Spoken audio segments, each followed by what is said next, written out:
What?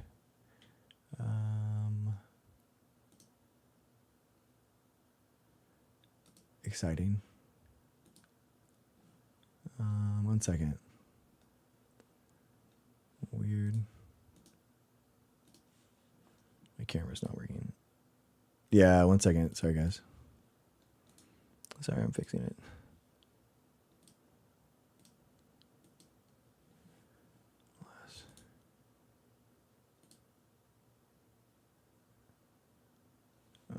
One second.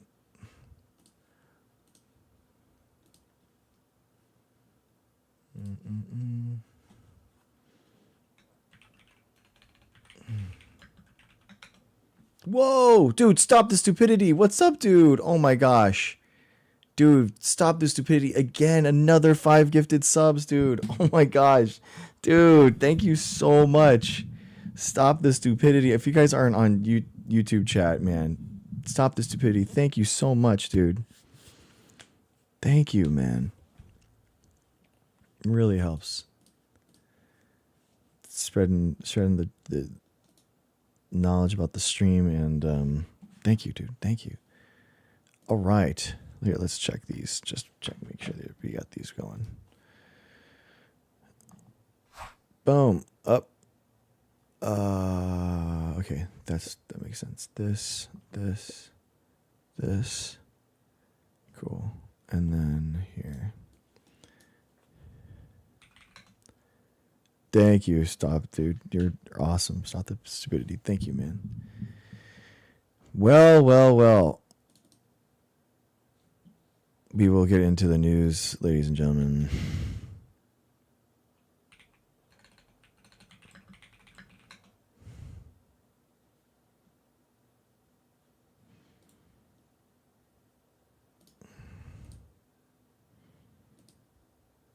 Okay. I wonder what we'll talk about. Just give me a second. Sorry. This.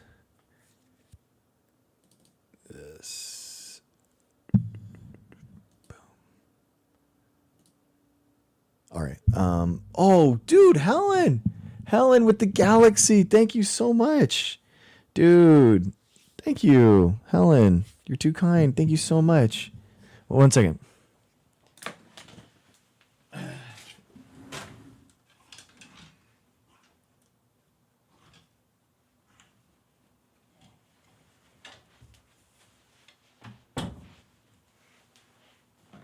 All right.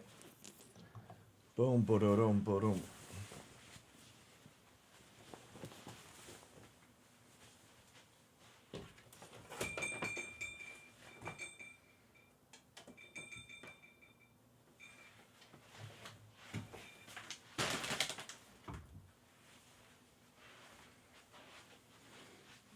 All right.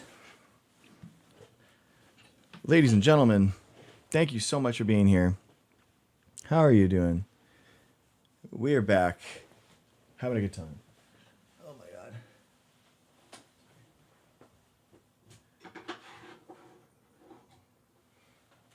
I would hate it all stream if I didn't do that. Sorry.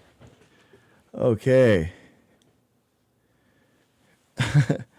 Coffee first, then the news about the world's. Yeah. All right. Ladies and gentlemen, Graham Plattner has dropped out of the race, as I'm sure you have seen. Let's just get right into it. Let's see what his video was talking about it. I'll unmute it so we can listen to it. Here we go. We are suspending campaign operations. This is incredibly difficult because I know that some will think it's an admission of guilt, and it most certainly is not. We're not doing it because of the allegations. We're doing it because of the structures that are being taken away from us by those in power. What? What is he doing? What is he blaming? Who is he blaming here? It's not because of the allegations. It just happens to be the exact same time. I mean, obviously it is.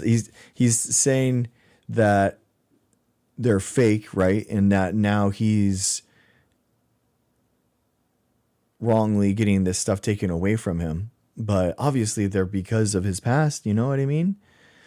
Should he have dropped out? I think at this point you kind of have to, man. I mean, but furthermore, I don't know. He just wasn't never a really good candidate. I felt like I never really was too excited about him, to be honest with you. And I'm not surprised that he dropped out. Like when the first thing came out, with the infidelity, I was like, oh yeah, there's going to be more. Like there's going to be more stuff. Like every month something new is going to drop out. So I definitely think about it. Was he not out? Was he not out for the tattoo or the previous allegations? Yeah, Coffee. I think the tattoo is very odd to me. I know I have friends that say that like they genuinely do believe that it's like a knuckleheaded thing that happens to a lot of guys. So I can be sympathetic to that, I guess. He did apparently, when he found out, he got it covered up. I'm glad that he got it covered up, you know, but at the same time, it's just weird that he like covered it up in his like dating profile pictures. You know, he's like taking the thing and it's like suspiciously right over his tattoo. Like it felt like he knew what the tattoo was before it came out on the campaign. And I also feel an immense amount of shame, responsibility, guilt, shame. the right words here are I'm sorry. I feel I can't believe that my actions have led us here. I am so ashamed of myself, and I think about my wife, and she deserves better than this as a partner. And I feel so bad that anyone could possibly feel that way towards me, that had any type of relations with me. And that would be like a real apology. It's just like more apologia. It's really frustrating when people don't actually apologize when they say they're apologizing. To everyone who has worked so hard to get us to where we are.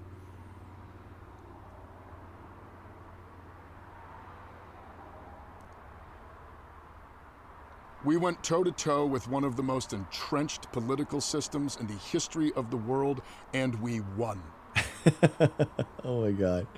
We beat them on June 9th in overwhelming numbers.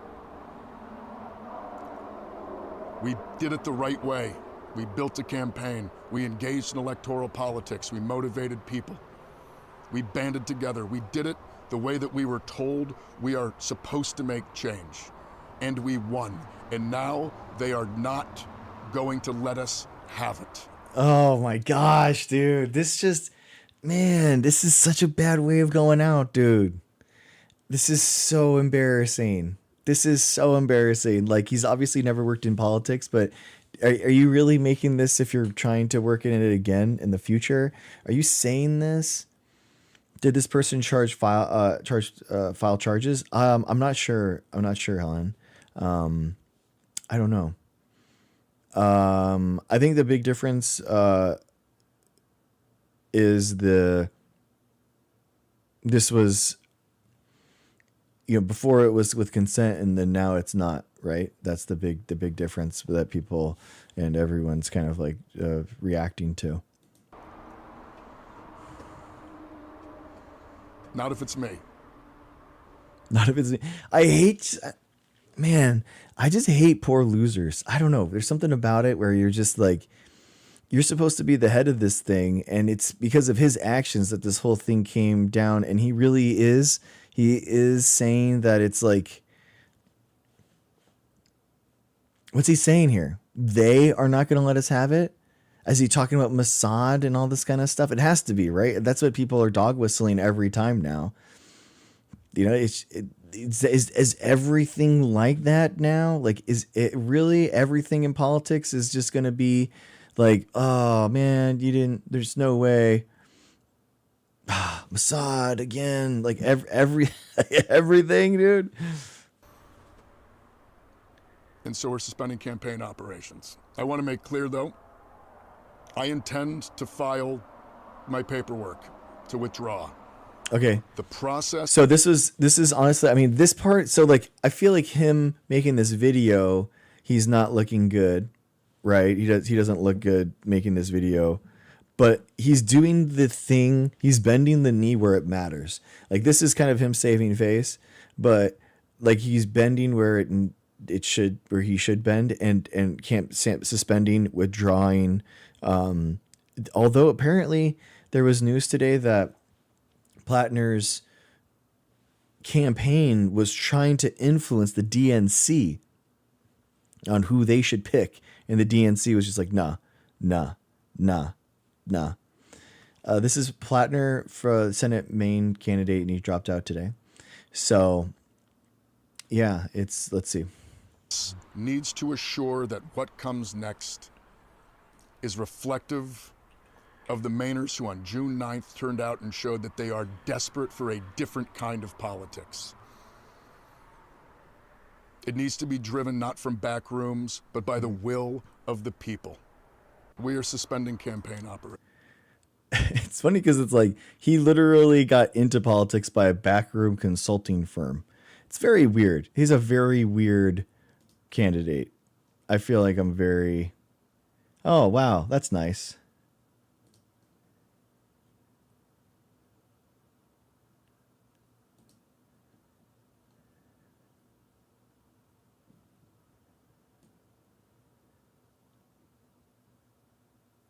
Nice. Well, I mean, there's that. I made...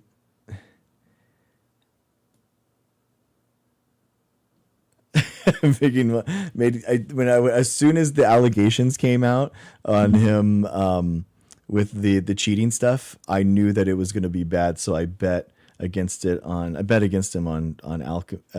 Kalshi. And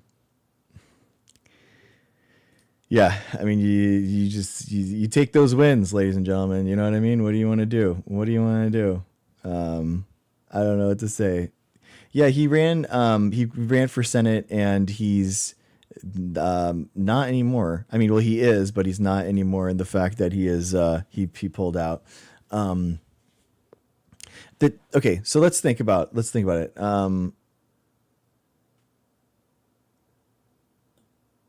about this. So,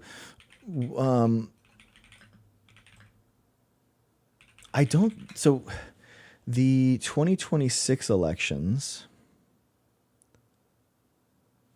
I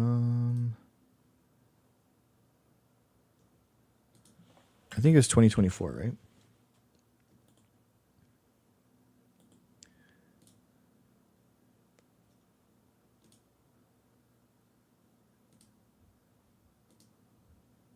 The problem is that like the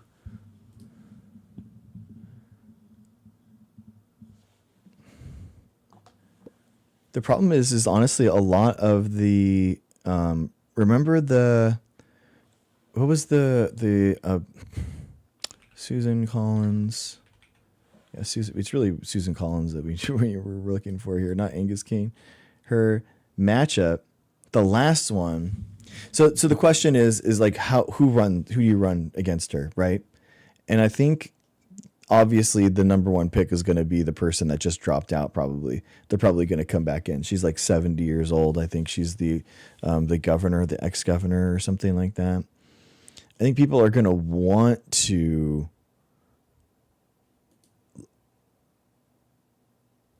like look at this person, Shenna Bellows in 2014. Young, like young female politician, civil rights advocate, Secretary of State. You know what I mean? Like, and Susan Collins beats her. They've tried a lot of different candidates, man. 2020. This is who I was thinking of. Sara Gideon. Sara Gideon was young, again, young, progressive. Like the question is like, do you want to like beat her, Susan Collins, in an election, or do you want to like get someone that's ideological, more progressive? I think that you just take the L on the progressive candidate, just get anyone any Democrat in this position. But who would that be? Let's see, 2026 Democratic Maine primary. It was Graham Plattner.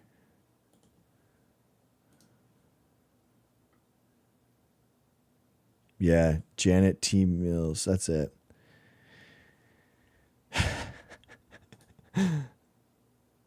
Yeah, this is it.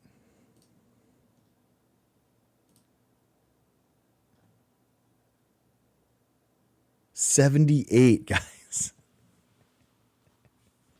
78.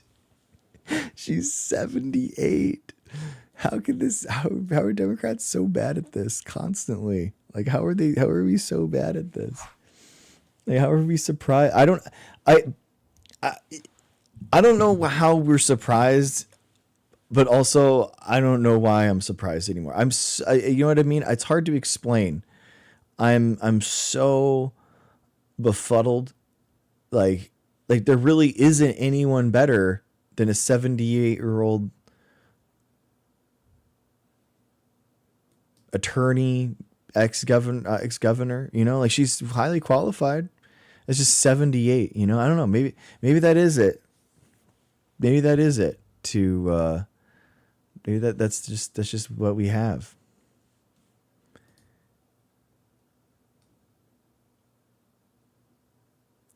With more experience. But I mean,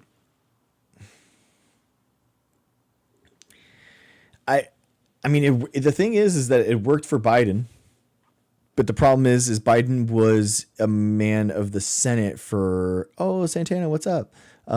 For like how many years? Like 50 years was in the Senate. So it's like she's coming in fresh, you know, it's really tough. Hey, Michael, what's up?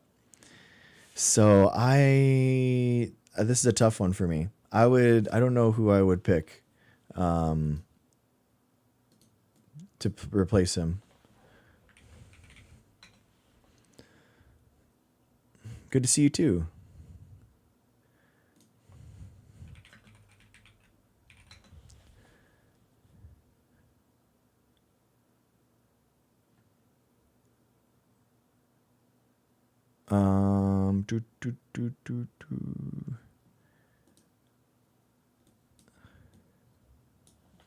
Hey everybody, it's me, Sam Stein, managing at the Bork. I'm with Catherine Rimpel, author of Receipts, who appears to be in, I guess, MS Now corporate offices. I can't tell. Where are you? Yeah, that's definitely where not home. Go dropped out, coming, or so we got to. Taking no responsibility for any of the events that led to this. I can't believe like how she has. Yeah, who's Janet? I wanted to see like Janet T. Mills. Janet T. Mills for governor. Is she back? Okay, so she was. Is she the most recent governor of Maine?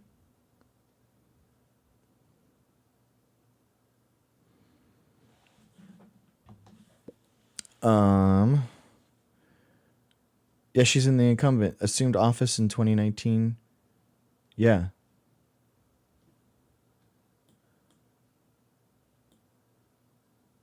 Man, I mean she has been around for a long time. Yeah, Jared, that's a good point. First elected attorney general in 2009.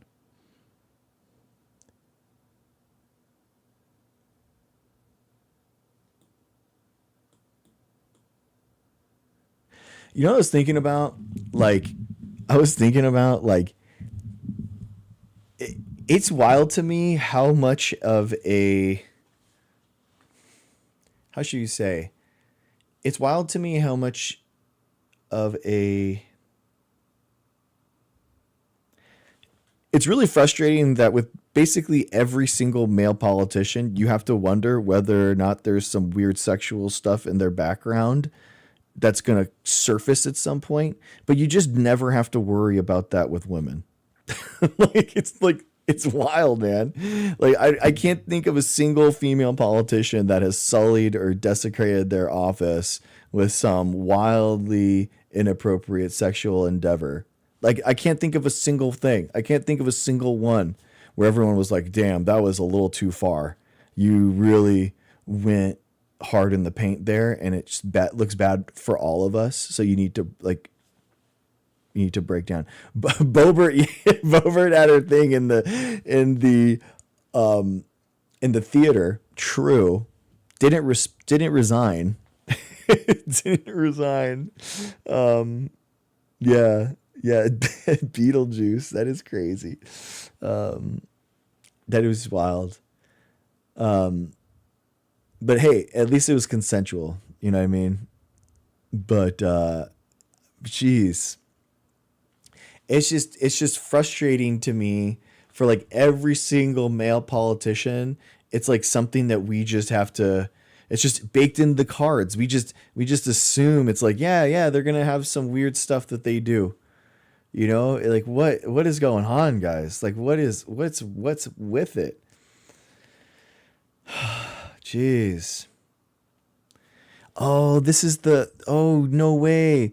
Dude, Janet Mills. I didn't know that. I forgot that this was her. Janet Mills called out Trump. She was in 2 weeks ago. I signed. She said, "See you in court." This was notorious. This was huge. Playing in women's sports. Many Democrats are fighting me on that. I hope you continue because you'll never win another race. NCAA has complied immediately, by the way. That's good. But I understand Maine. Is Maine here, the governor of Maine? Well, are you not going to comply with it? I'm complying with state and federal laws. We are the federal law. Well, you better do it. You better do it because you're not going to get any federal funding at all if you don't. And by the way, your population, even though it's somewhat liberal, although I did very well there, your population doesn't want men playing in women's sports. So you better comply because otherwise you're not getting any federal funding. Look at this. Every state, good. I'll see you in court. I look forward to that. That should be a real easy one. And enjoy your life after governor because I don't think you'll be in elected politics. Every state has a responsibility. What a dude. God, what a loser, man. He is just an absolute loser at every single point. Trying to just like get these subservient bootlickers to surround him. And look at all these people.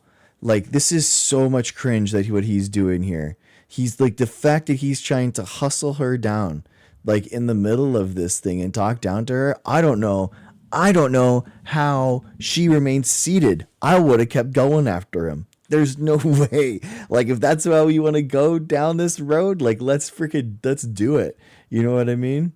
Holy smokes. But that's awesome that she's that person. I had totally forgotten about that. I remember it now, but yeah, that's awesome. Yeah, guys, we just have to elect women. I think that's just it. I really do. I don't know what to tell you. Like, I think it's just we just elect women, and it's like the best way of going forward. I think I'm done for male candidates for a little bit. It's really it's so embarrassing. It's so embarrassing. Like,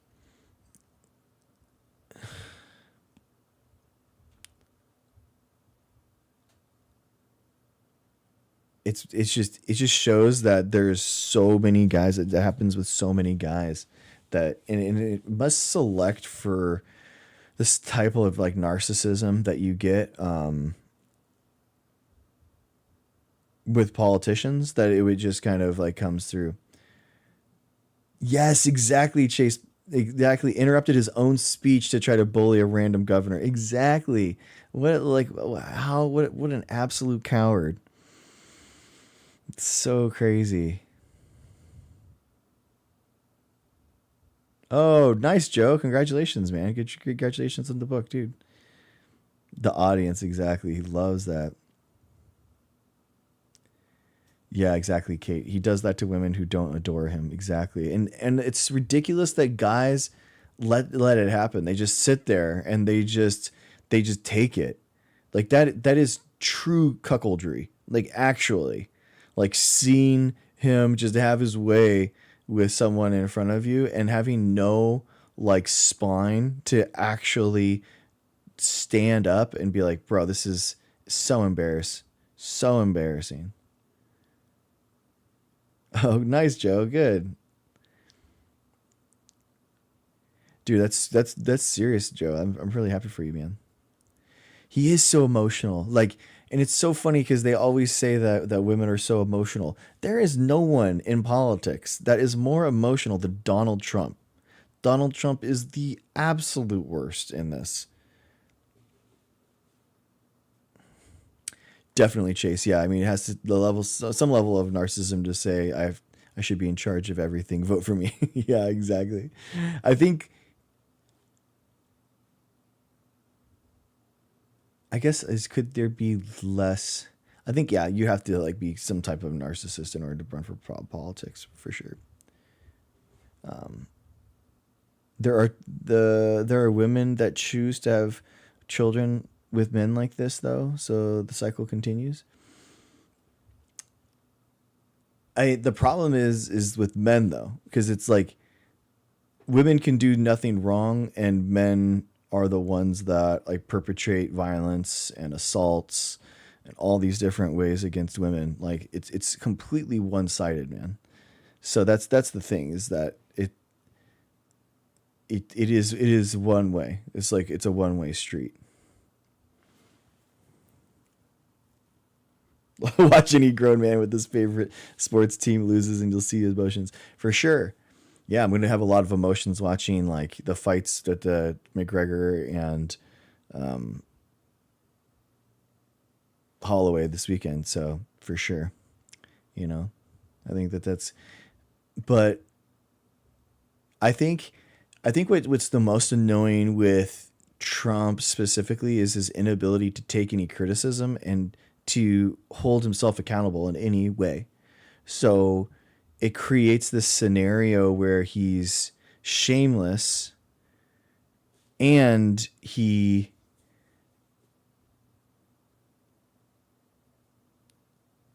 shameless and cocky and he doesn't care about the way he looks too or way he sounds, which is weird. Because like usually like politicians will like be well kept or something. They'll be try to like look good.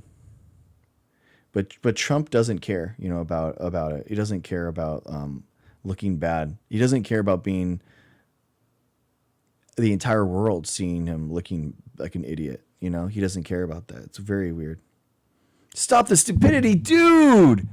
Oh my gosh. Another 5 gifted subs. Stop the stupidity, dude. Thank you so much. Genuinely amazing. Thank you so much. You guys should be hanging out on YouTube for sure. Getting these subs are wild. Thank you so much. Stop the stupidity. Using exactly Helen. He's extremely thin skin. Yeah, until the good guys hold the culprits responsible, it'll always be the bear. We choose, the women choose. Yeah, I think I don't blame women for wanting to be with a guy, and or you know it's really, but more times than not, it's the guys that are wrecking everything, you know. I love it, Jared. Thank you. Yeah, exactly. Stop the stupidity, maybe, but stop the stupidity, generosity, never. Exactly. Yeah, I don't know. It'll be interesting to see. Let's see what Janet Mills videos. Problem: healthcare. Straight talker. Here we go. How did she run a Senate campaign and she didn't have her Janet Mills for Senate? She's got nothing, dude. How does she not have anything here? Like, how are you not?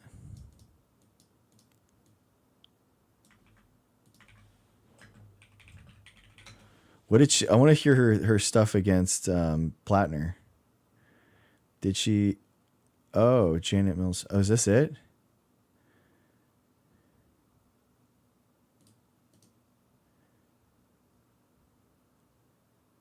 Oh my, this is it? She's 88 subscribers? No way. No way. No way, dude. No way. This is her. This is it. Well, I mean, no wonder she lost. What? There's no way. She has 88 subscribers? No way. Governor Janet Mills. She blasted ICE. A federal government that has deployed masked law enforcement onto the streets, including here in Maine, stoking fear in our communities and killing American citizens in Minnesota. It's ridiculous and outrageous and unconstitutional. We will not be intimidated. We will not be silenced. I will defend you with everything I have. If you seek to harm Maine people, you will have to go through me first. I'm Janet Mills, and I approve this message. You know what?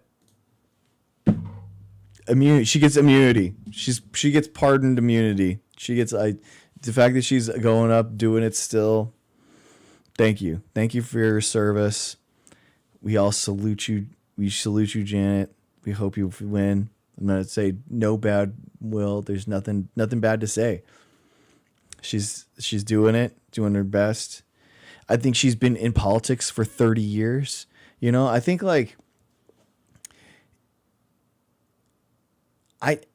I really don't know how to feel about how it's really, there's so many different feelings that I have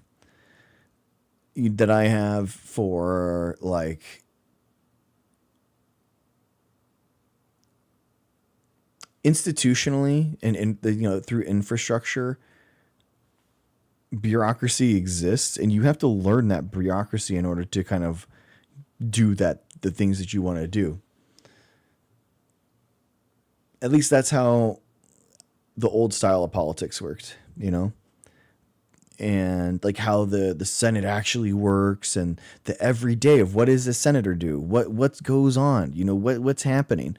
It's not like every job in any job you get better over time at your job. You know what I mean? So I would actually, if I was getting into a groove or something, I think that it would be frustrating to like, you're like, I really do have so much more to give, you know, and I can see being not wanting to retire, you know? And again, like so institutionally good, expertise is good. If expertise is good in science, it has to be good in politics as well, right? So expertise has to be a good thing. I think the problem that people associate with time in the bureaucracy is corruption, level of corruption, right? That's like the big through line that people are like, oh, well, now they're even more bought and paid for. So and I don't know if that's necessarily true, you know? Michael, with Plattner out, she has to have an edge on Collins. Collins looks like she might McConnell out at any time. She shakes and looks like an old lady. I think Collins is most definitely going to win for sure. I think that she was going to win against Plattner. The other one in 2024, like we were looking at, she was polling 10 points from behind. Sara Gideon was polling 10 points higher than Susan Collins into 2020 and still lost. So she's like, and she lost by 8%. And like Gideon was like a young, you know, whippersnapper. You know what I mean? Young progressive. Obama endorsed her. Progressive Democrat, Our Revolution. Like they tried like progressive Democrat in Maine and got walloped in 2020. That was a massive Biden year. That was the biggest election of all time. So the fact that she didn't win and she lost by 8%, like, are we really going to try to go to like the same thing? Because that's what everyone keeps saying. Like, oh, we need to go get, like, Mamdani needs to pick someone to run for Maine. And you're like, what? Why would Mamdani have anything to say about Maine? Like, what? Like, what? Like, that's weird. I mean, he was called on Plattner to drop out, which I think is, like, for any elected politician would kind of just be like, bro, like, what's going on? But they tried it. I mean, look at this. Look at the young progressive candidate. Gideon underperformed winning Democratic presidential candidate Joe Biden by 10%. Her performance was the second worst underperformance by Democratic Senate candidate in the country. So, like, but this election is different. People are sick of the BS. I mean, I appreciate that. I am too, bro. I am too. Like, but I think at the same time, like, we have to win first. Like, we have to win. Right. And I think that I don't know if running Sara Gideon again would do well. You know what I mean? If you ran the same candidate again, I don't think that they would do well. Former Senate President Troy Jackson is looking. Okay, who's Troy Jackson? Troy Jackson. He's a logger.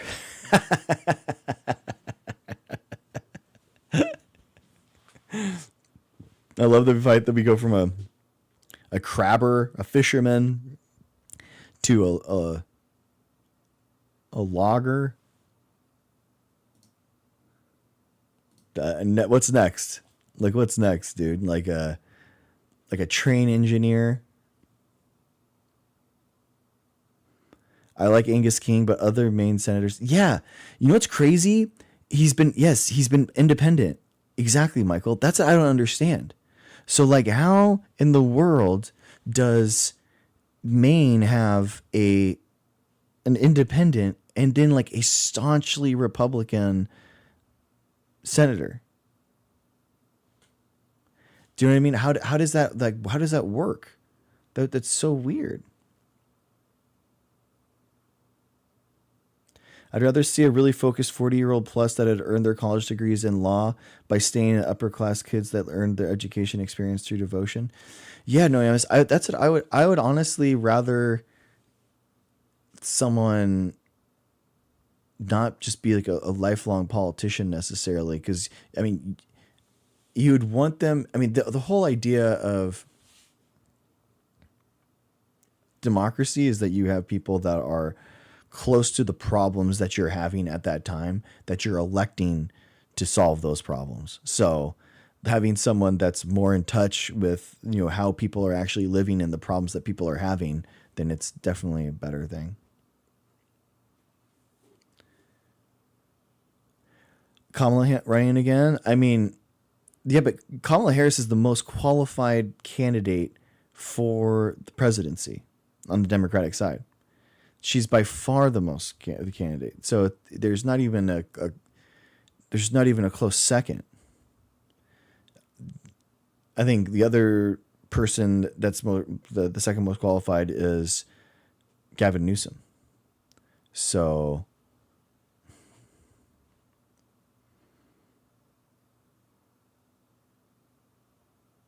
you want regular people to run, but also if it's a shit person, maybe don't run those. Yeah, I think regular people that could achieve more than their regularity. You know what I mean? Skeletons do come out. Pete Buttigieg is not as qualified as Kamala Harris. Kamala Harris was the vice president of the United States. Pete Buttigieg is the mayor of a city that has like 70,000 people in it. Like, what? Like, it's like 70,000. Like, I'm sorry, but like there are surf towns in Southern California that are 70,000 people. So the idea that he could be president of the United States after being just mayor of a 70,000 person town is anathema to me. And him being the head of the Department of transportation doesn't really mean that much to me, because he got appointed that as a political appointment, and I don't think that he did anything like stand out ish great. So I don't really like hold it that high.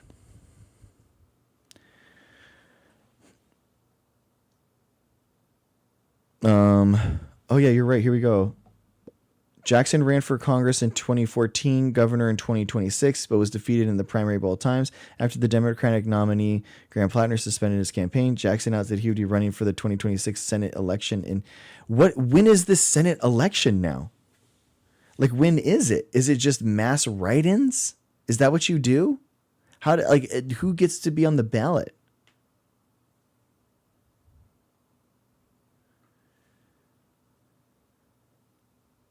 The town I live in is about 70,000 people. Yeah, exactly. Stop. Like, no offense, but like, come on, bro. Like 70 grand, like 70K.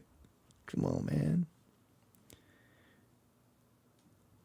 Putting Kamala Harris up for election will guarantee a Republican win. I don't think that that's true. She barely lost. She barely lost by 1 percentage point in the swing states.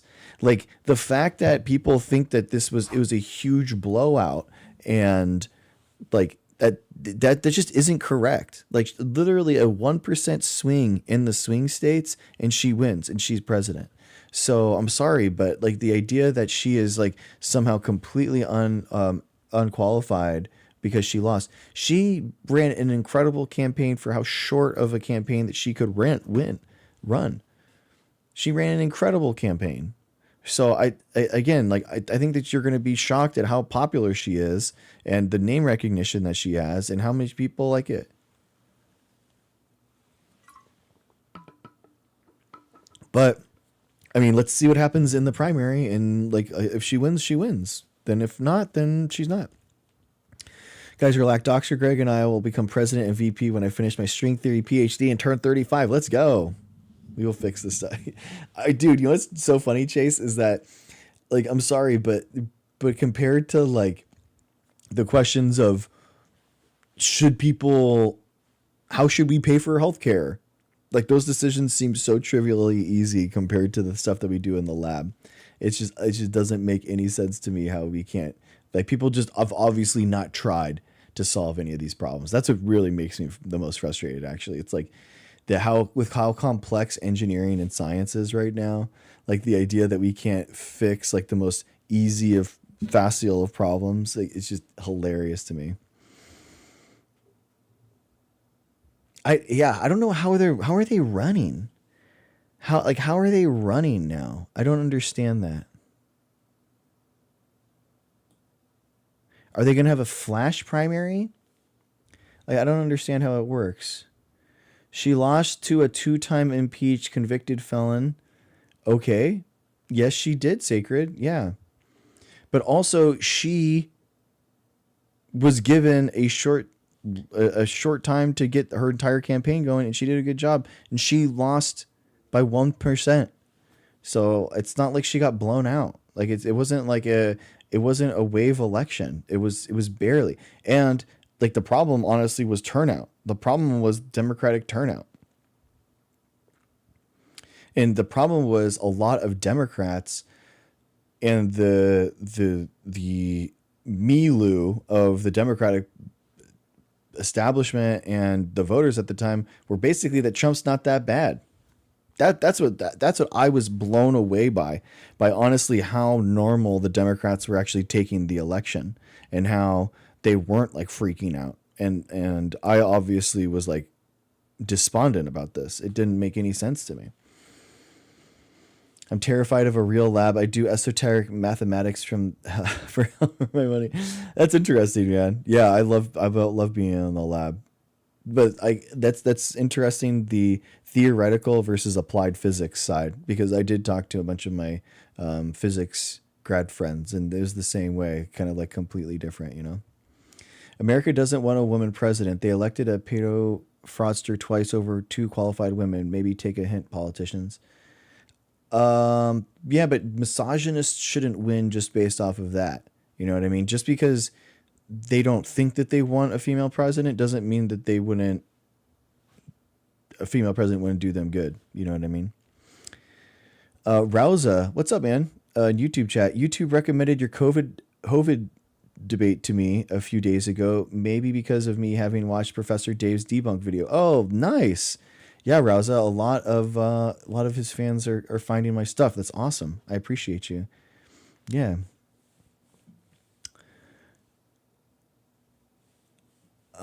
This is my new debate account. Oh, okay, cool. MEJ?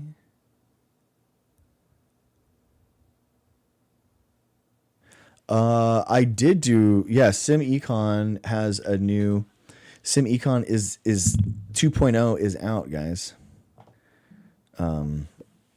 SimEcon is a kind of like a federal funds, federal budget game where you can basically look at things that big points in history, and you can see how it impacted us. This one's crazy. This one is wild. So look at this. Wars and military. If we didn't go to the wars, okay, look at that. Debt avoided, just the wars and the military alone, $11 trillion. And look at the tax cuts. You don't do either of the tax cuts. Look at that, guys. Just the wars and the tax cuts, we saved $24 trillion. Our debt right now is $12 trillion instead of $36 trillion. So if anyone tells you that lesser of two evils isn't a real choice, look at this graph. We would be at $12 trillion in debt instead of $36 trillion in debt if people had just not picked George W. Bush and just not picked Trump. Isn't that wild? So frustrating. So frustrating. And then to fix this mess is on the other side. Basically, it allows you to look at a bunch of different styles of governments and spendings and taxing structures and programs and cuts. It's called simecon.app. Simecon. If you're curious, check it out. It's pretty fun.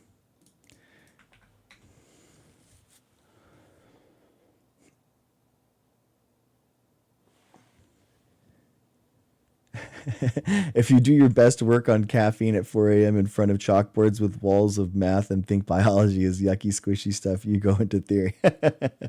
Nice, man. How come you have only 1.5K subs? I thought you joined YouTube recently, maybe, but I see you joined 2014. A guy of your caliber with only 1.5K subs, something ain't right. I don't pay YouTube to advertise my channel. No, I don't. Basically, I converted my old personal account to this account. So that's why it's like 2014. But basically, I started my YouTube, like the Dr. Greg Show stuff, in 2015. So that was the big impetus then. Yeah, I can see you guys' chat. Yeah.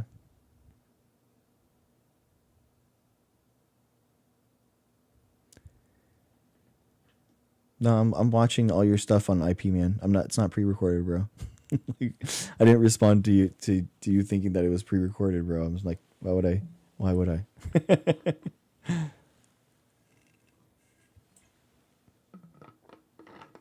250 years of mostly men running this country. It's time for a woman president. Dude, I think so too, man. We need like a women's Civil Rights Act passed. I think there's a lot of countries that are way more misogynist or way more theocratic than us, that they've had women presidents. So it doesn't make any sense. It doesn't make any sense that we can't. I think people writing it off is just wrong. And I remember Obama, when we were in the thick of it in Iowa and all that kind of stuff, and so many people like, oh, I can't vote for Obama. And you're like, why? And it's like, oh, because nobody else is going to vote for a black guy. And you're like, what? No, that's just you. That now you're just the one saying that. You know what I mean?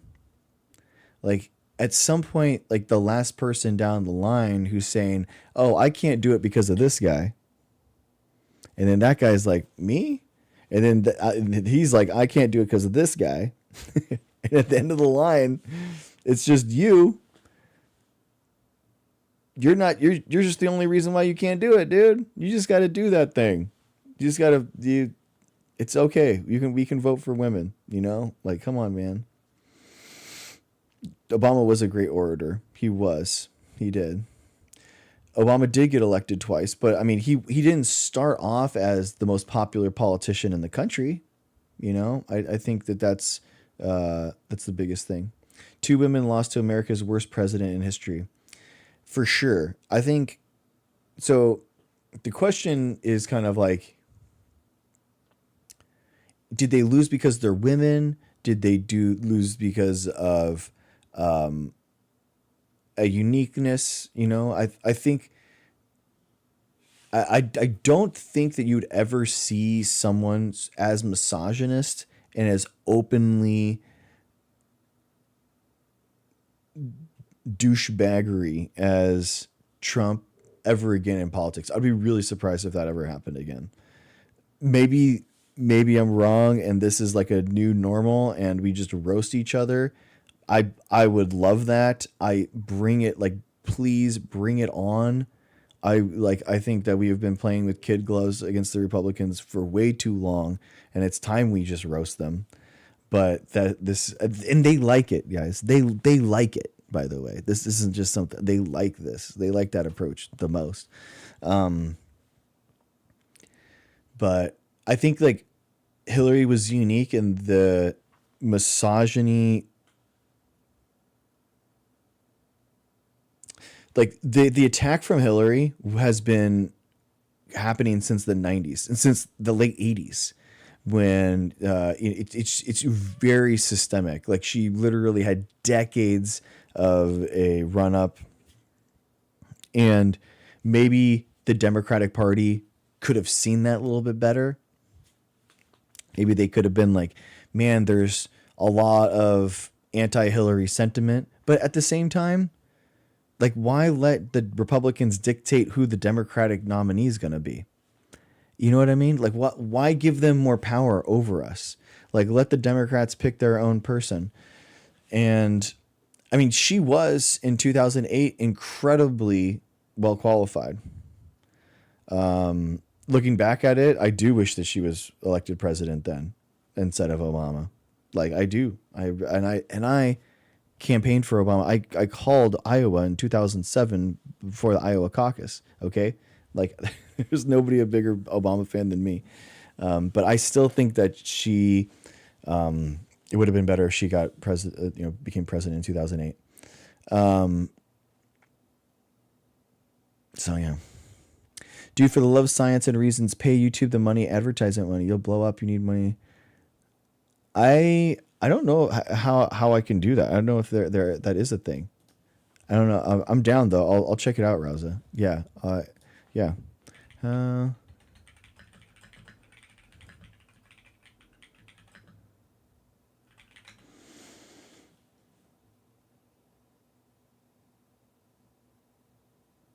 Cool. Yeah, I'll check it out, dude. Thank you, man. I just got monetized, so yeah.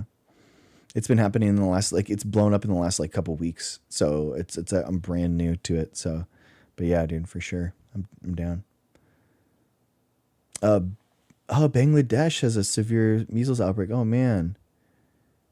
Oh, Linda, I did not know about this. Oh my gosh. Oh, you know what we should do?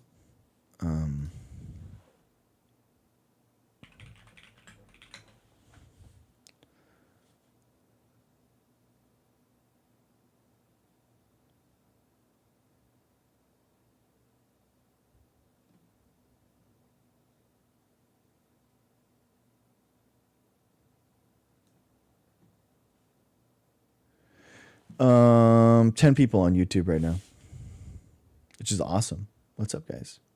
Let's watch Democracy Now! Welcome to Democracy Now!, democracynow.org, the War and Peace Report. I'm Amy Goodman. The United States has renewed its attacks on Iran with multiple explosions reported in southern regions, including the port city of Sirte, Keshem Island, Bandar Abbas, and Kharg Island. U.S. Central Command said the strikes were in response to Iranian attacks on 3 commercial vessels that were transiting the Strait of Hormuz. In response, Iran's military pledged a crushing response soon after. Air raid sirens sounded in Bahrain and Kuwait as U.S. military sites came under Iranian drone and missile fire. The U.S. strikes came hours after the Treasury Department revoked a temporary sanctions waiver that allowed Iran to sell oil on the open market. That led to a surge in oil prices and a steep decline in Asian stock markets, which shed more than $700 billion in value during a broad sell-off. President Trump has declared the ceasefire.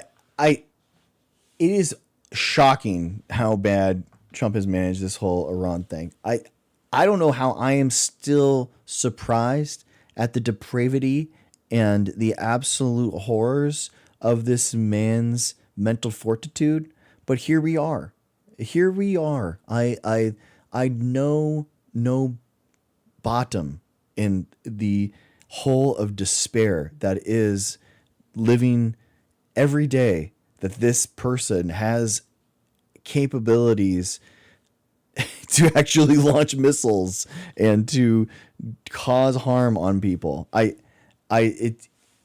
can't get over how frustrating it is, how he escalates every single scenario and destabilizes everything that he touches. What's up, Cosmic Voyage? How's it going? I can't believe it. Like in every single scenario, he does this. It's wild. Obama's arch nemesis being Osama is so awesome. Yeah. Jim Clyburn has picked the winning Dem in every primary. Oh yeah, you're talking about with Biden's things. Yeah, for sure. Oh yeah, dude, calling Iran Japan the great Islamic of a great Republic of Japan. What's up? When I click YouTube channel and love, I do not see live stream. What am I doing wrong? Oh, I don't know, Cosmic. And live? I don't know. Oh, weird, Cosmic. I don't know. I know, dude, Trump shouldn't be in charge of a broom closet for sure. Yeah. Islamic Republic of Japan.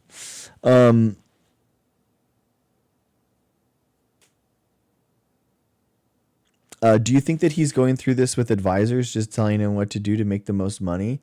I think that Trump early on had got something. Oh no, Cosmic Voyage. That's my old stuff. That's so funny. I had no idea that was still on there. No, that's my old stuff. I'll fix that right now. I'm like, how funny, dude. No, it's Dr. Greg's show now. That's my old one. Here, I'll fix that right now. That's another thing too, right? Is like developed country problems. You're wrong. That's funny, dude. That is very funny. That's funny, dude. That is very funny. Let me try to find it real quick.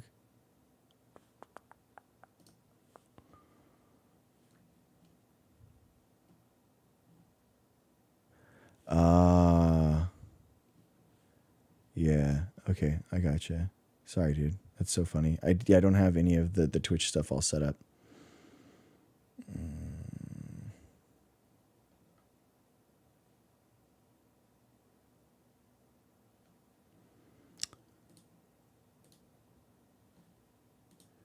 No.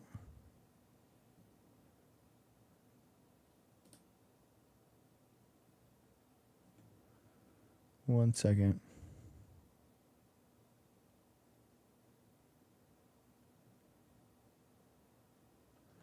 Oh, wow. Yeah, I have a bunch of old stuff here. Bunch of old connections. Sorry. I don't know how to change it. That's weird.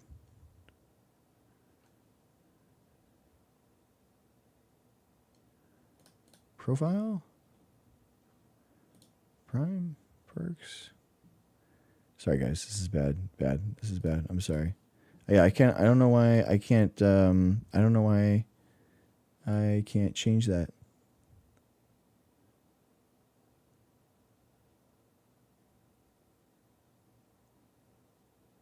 Yeah, I don't know how I changed that on my page. That's so funny. My channel, I'm looking at the channel and I see the YouTube link. It says right there, I just don't know. Edit panels?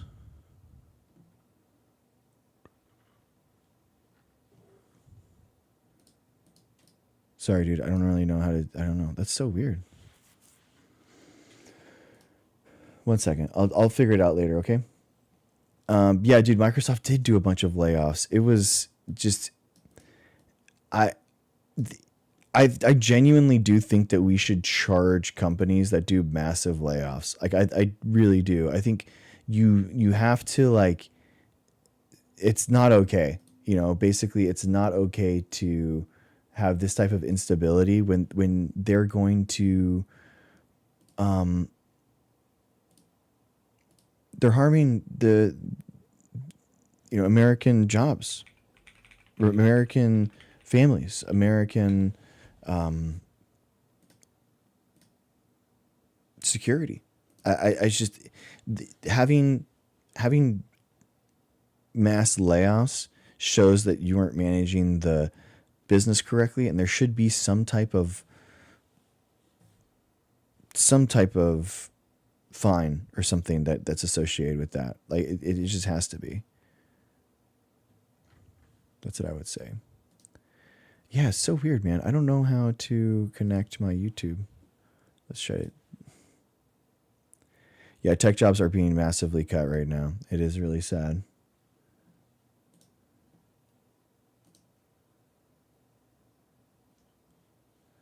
Sorry, there's not even that many people ever on Twitch, but I just wanted to try to figure this out, and I can't figure it out. It's frustrating me. Oh well, I'll fix this later.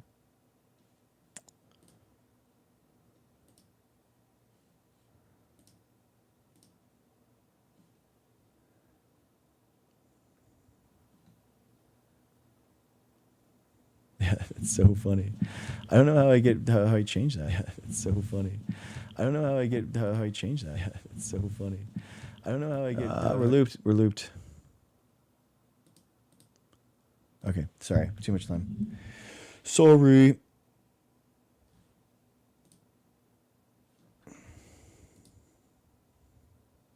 I don't get it. How is this so hard?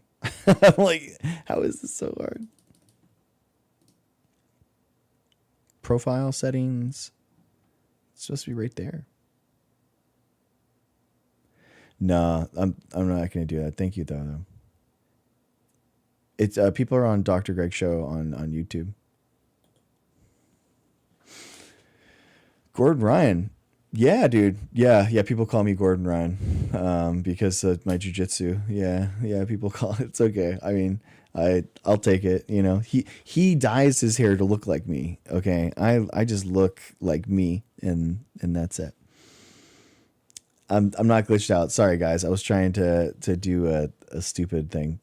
Yeah. All right. Okay, back to it. If they get tax breaks or for hiring, they should get tax hikes for laying off. Yeah, stop. Like the idea that because otherwise, like the company shouldn't be incentivized to just grow as fast as they possibly can without any repercussions. You know what I mean? Like it doesn't make any sense to me. I don't think that it makes any sense. Because as a government, you'd want to, the whole point is to tamper and stymie some of that. So yeah, it doesn't make any sense.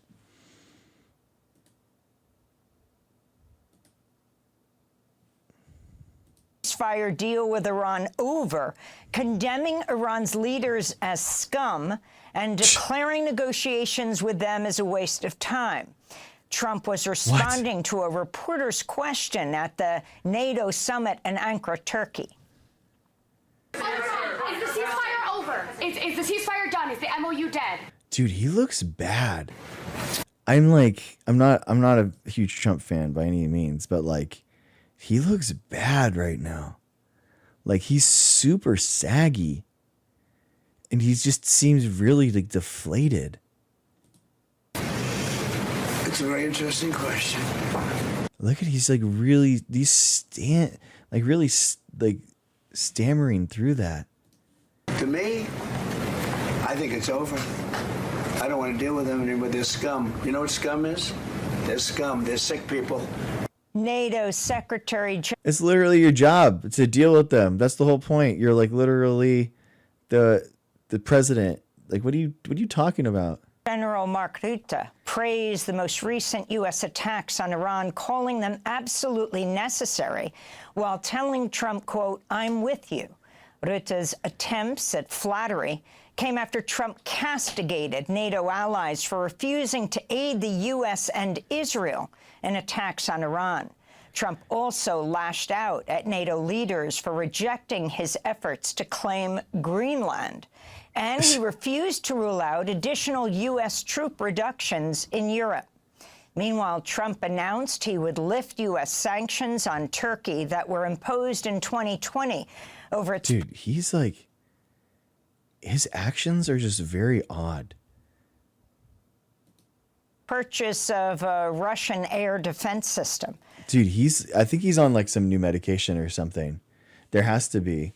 Like, I've watched a lot of Trump stuff, like a lot of like raw like clips for his, all his speeches and rallies and all that kind of stuff. And he just looks very, very different. His mannerisms are very different. I don't know. It's just something's very weird. I don't get it. He doesn't care about any of this. Don't you get it? Yeah, he definitely doesn't seem like he cares. That's for sure. I'd be surprised if he wasn't. Bro is a fossil. It's true, dude. Trump made the announcement ahead of a lavish state dinner hosted by the Turkish president, Recep Tayyip Erdogan, whom Trump praised as a great leader and Turkey's biggest asset. This comes as the mayor of Istanbul and other Turkish politicians, civil society figures, and journalists remain jailed on politically motivated charges. Imagine that. Oh, man. Trump's like, what? Is that going to happen? Defense Secretary Pete Hegseth has canceled plans to visit Israel for talks with Prime Minister Benjamin Netanyahu. Damn. Wow. Dang, we should watch this, guys. Wild. Look at everyone's diverted around Iran. Nobody's going over Iran. That's wild. Look at that. And Defense Minister Israel Katz. The Pentagon cited the renewed U.S. attacks on Iran as the reason for Hegseth's change of plans. He'd been scheduled to discuss Israel's objections to President Trump's plans to supply Turkey with F-35 fighter jets. Ahead of the NATO summit, Netanyahu made the rounds on U.S. media outlets to criticize President Trump's friendship with Turkish President Erdogan. Whoa. Low-key being another young president like JFK gave me one like 50, not 70, 80. The problem is with Veza. The problem with Veza is we had that, man. We had that with Obama, and Obama retired after becoming president. So, hey, Robin, how's it going? And that's the main rub, we can't have generational political talent being elected at really young ages and then also retiring early. Like, it's just, you don't get to, if you're elected at a young age, you don't get to retire early. You know what I mean? That's just not what you get to do. Turkey is a great country, but it's governed by a man who calls openly for the annihilation of Israel. He occupies half of Cyprus, a NATO country. He's threatening Greece, another NATO country, and he talks openly about conquering Jerusalem. Meanwhile, the Wall Street Journal reports U.S. Central Command, or CENTCOM, is considering abandoning military bases in Gulf nations, including Bahrain, Kuwait, and Saudi Arabia, to be replaced with new bases in Israel. This comes after Iranian attacks earlier this year caused damage to at least 20 U.S. bases across the Gulf. This is former CENTCOM commander, retired General Frank McKenzie, speaking in a recent webinar. No one in their right mind would ever put the CENTCOM forward headquarters, 100 miles away from Iran. Yet that's where it is. In Gaza City, an Israeli... Don't destabilize the region. What? Again, the problem... The problem is Trump destabilizing the region, man. It's not like the presence of these military bases, but I mean, it's not good that we have thousands of military bases around the world. That's a little weird, but yeah, I think that the problem is Biden. The problem is Trump doing this stuff. He's provoking this stuff. Biden, yeah, I mean, but Biden, you look at him now and he's fine. He's not struggling, What's up, Cosmic Voyager? Welcome, YouTube. Turkey relies on and receives Russian and Chinese satellites and intelligence. Is it safe for them to have F-35s? That's a good point. That is a good point, Linda. That is interesting. I know, Heather. Yeah, oops. Ted Lieu from California openly talks about Trump's health and insinuate that he's on a new lifesaver medication. Oh, okay. Ted Lieu used to be my my congressperson.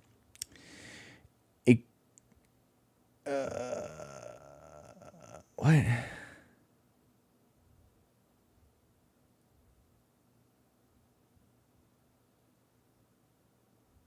Okay. Gotcha. Okay. Oh my gosh. What? I don't think so, Cosmic. I hope that he lives a nice, long, natural life so that he can see how we are going to completely deconstruct MAGA and completely rewrite history and write him out of it. Strike on the Sabra neighborhood Tuesday evening killed Palestinian aid official Mohammed al-Wahidi, along with a taxi driver and 2 children, 10-year-old Hamza al-Deri and his 8-year-old brother Fadi.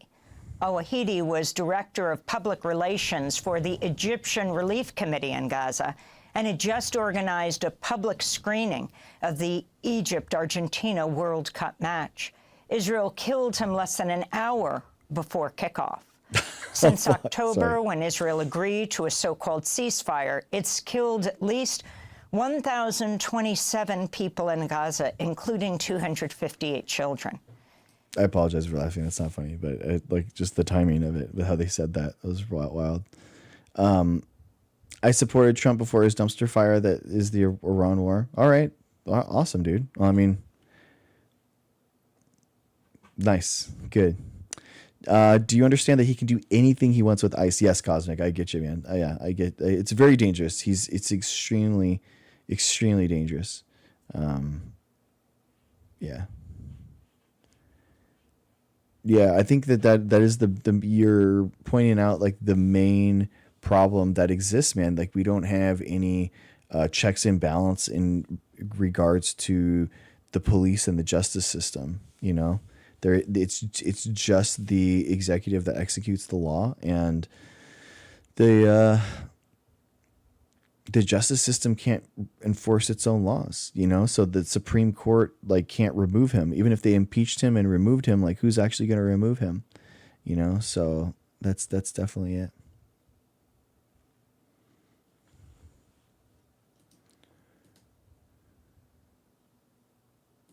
Here in New York, pro-Palestine activists rallied outside the United Nations on Tuesday to celebrate the cancellation of a planned visit by Israel's far-right National Security Minister, Itamar Ben-Gvir. Jeez. He'd been scheduled to lead an Israeli delegation to the UN Chiefs of Police Summit, but pulled out under pressure from human rights groups who urged an investigation into Ben-Gvir's crimes against New Yorkers, among other demands. Democracy Now! Spoke with Nas Issa, a member of the New York City branch of the Palestinian Youth Movement. So when we heard Ben-Gvir was planning to come to the city, a variety of organizations came together to mount a campaign to pressure both UN officials and the New York Attorney General, alongside other New York officials, to investigate and prosecute him for war crimes should he come to New York City. And we were able to mount a grassroots campaign that garnered a petition with 7,000 signatures, alongside filings to the Department of Justice and legal complaints to the New York Attorney General's office. And the culmination of this pressure was that we found out that Ben-Gvir decided to cancel his planned visit to the UN Policing Summit. Good. In Texas, What was his goal? Did he really think that he was going to erase a nation that has a history as long as China and Egypt? The ego is out of control. No, for sure, man. I think like the ability, I totally agree with you. It's unfathomable to me how he thought it was going to be so easy. You know, he really felt like, I think that he going into like Venezuela and everything that was happening there and just kind of thought it was going to continue. Like he was just going to keep knocking these in. But obviously Iran is a lot more capable of a military and they have a lot more of the world economy in their hands than Trump originally thought, you know, and that's, the pushback that he got is completely in the realm of things that he should have thought about. That is the asinine thing, really, is the ability for him not to see any of this as a possibility. That it's unfathomable to me. He does have a goal. It's the little things. He only cares about the big stuff, becoming dictator. Yeah, I think that he doesn't want to be president because he's a bad president, so he's trying to become a dictator in his mind.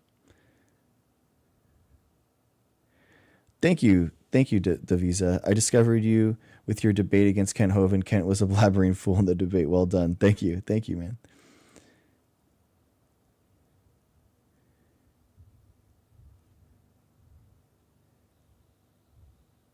Okay, cool, guys.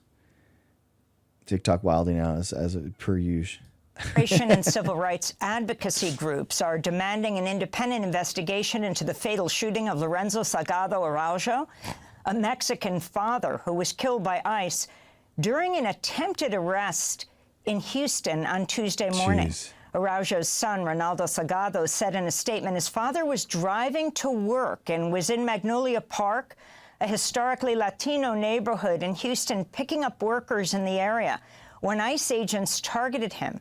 His son added, quote, "My father's been in this country for nearly 35 years, Jeez. working in construction to provide for myself, my two brothers, and my mother. Cowards, my father man. did not deserve this," he said.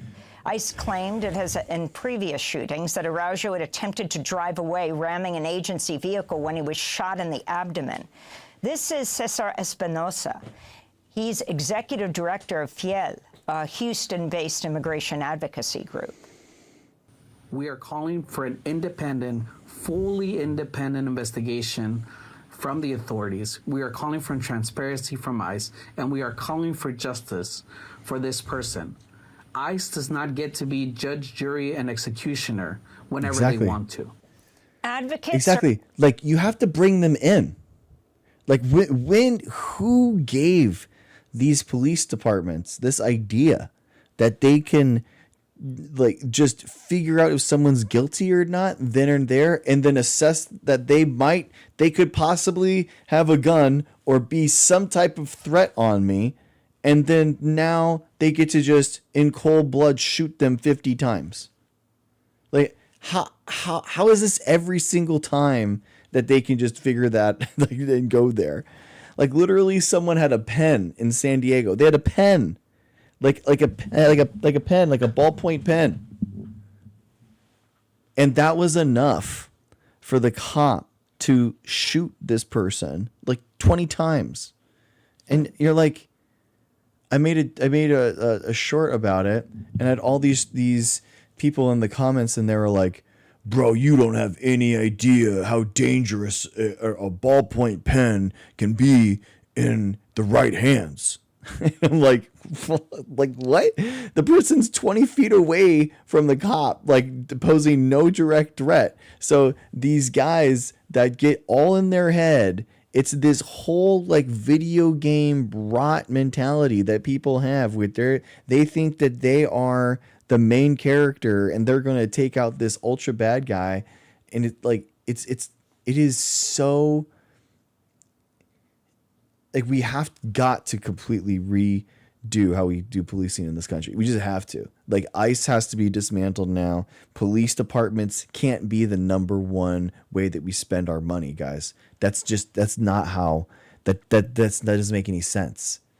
You know what I mean? It doesn't make any sense that we spend that much money on it, especially considering so much of it is like overtime. It just shows that it's not being run efficiently when you have those type of overages, right? You can't predict what a stupid person will do, for sure. I think, you know what's interesting though? You know, the number one person that you talk to that's for gun control, cops. Cops love the idea of gun control, because every single encounter they talk about, oh man, we're so scared anyone could have a gun, so we have to treat everyone like they're armed.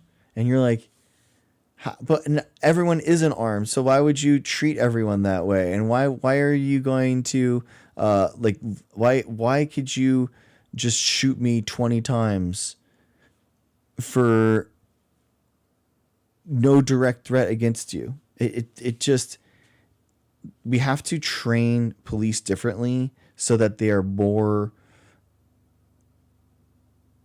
adept at hand-to-hand fighting, and we have to get rid of the police like weapons. They cannot have like pistols and stuff on them.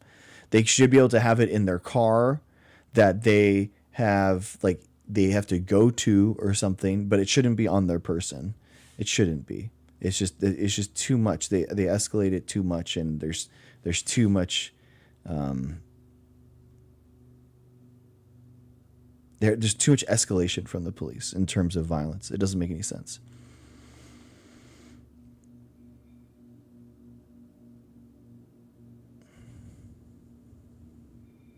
The amount of people who aren't well versed in the law is concerning. Yeah.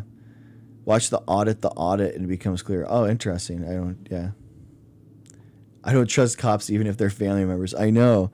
There's a lot like where I live, there's a lot of like military. So there's a lot of like ex-military cops, and it's just like, just so, I mean, I get it, man. Like some people have to do it, but a lot of it feels like ICE and the police and the military are just Republican job programs right now. They're not, none of them are run efficiently, right? There's tons of fraud and waste in the military. There's tons of fraud and waste in the police department. There's the entire department of ICE is completely fraud and like abuse. Like it just can't be that way. You know what I mean? It can't be that way that we're spending billions of dollars on our military now. It's too much. We need mass layoffs in the military. We just do. Like, I'm sorry. Like we need less people in the military. We need so that we have less veteran payments that we have. We just need less actual military members in general, because that's not how we're going to need to fight wars in the future.